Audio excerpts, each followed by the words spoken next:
OQTF, cet acronyme est devenu ces dernières années l'un des plus célèbres du paysage politique et médiatique. Et ne nous le cachons pas, il est aussi à la table familiale du dimanche ou devant la machine à café dans les bureaux.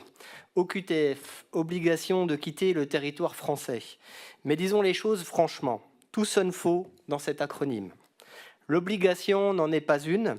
Ceux qui doivent quitter ne quittent pas, malheureusement. Et ce territoire qu'on prétend défendre, ces frontières, nous les abandonnons en sous-traitance avec une imprudence consternante.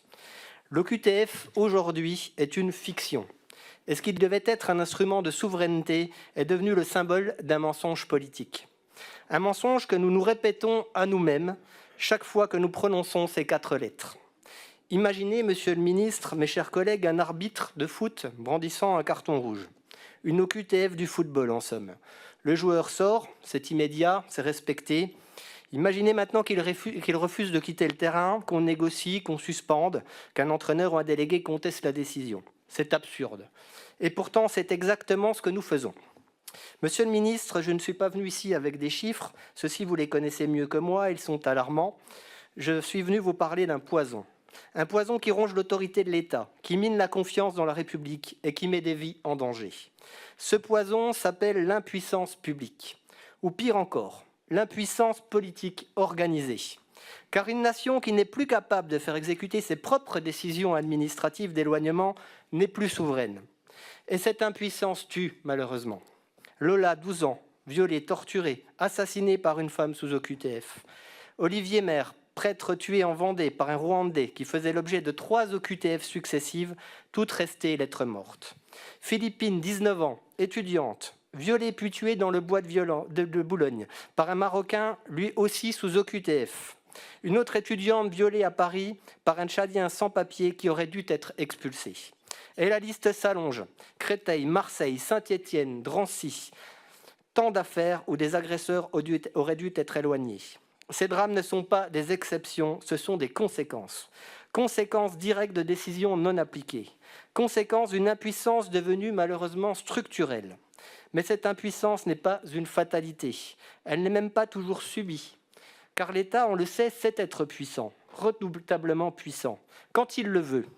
Pour lever l'impôt à la source, pour imposer un confinement général, pour gérer des millions de QR codes, notre administration est efficace, disciplinée, méthodique. Mais quand il s'agit d'éloigner ceux que nous avons nous-mêmes déclarés indésirables, soudain tout s'enraye. Alors il faut oser poser la vraie question. Pourquoi ? Pourquoi une telle faiblesse, une telle inertie, une telle résignation ? Parce qu'une partie du pouvoir politique préfère reculer plutôt que d'assumer. Parce qu'il craint les juges, les ONG, les tribunes. Parce qu'il s'est soumis à une gauche bien pensante, devenue l'idiote utile du frérisme et de l'angélisme migratoire. Et dans ce théâtre des renoncements, c'est l'état de droit qui devient l'excuse permanente de l'état faible. Mais rien ne nous contraint à subventionner ceux qui bloquent l'action publique. Rien ne nous contraint à accorder des visas à des pays qui refusent de coopérer. Rien ne nous oblige à sacrifier notre souveraineté à des normes internationales que le peuple français n'a ni choisies ni voulues. Tous ces obstacles sont des chaînes que le pouvoir politique s'impose à lui-même. Et pire encore, qu'il impose à ceux qui se déplacent encore aux urnes. Monsieur le ministre, mes chers collègues, il est temps de nous ressaisir. Le droit n'est pas un écran derrière lequel se cacher. Il est un outil d'action, un instrument de protection. L'OQTF ne peut plus rester l'acronyme de la honte et du renoncement. Elle ne peut plus incarner la faiblesse, l'impuissance, l'aveuglement idéologique. Elle ne peut plus symboliser des vies volées, des drames évitables, des décisions non appliquées. Elle doit redevenir ce qu'elle aurait toujours dû être, un outil clair, ferme, républicain, au service de la protection des Français. Un instrument de souveraineté, un signal de fermeté, une réponse non pas contre les étrangers, mais contre ceux qui défient nos lois, notre hospitalité et notre sécurité. Il ne s'agit pas de haine, il s'agit de protection. Il ne s'agit pas de repli, il s'agit de responsabilité. Il ne s'agit pas de peur, il s'agit de courage.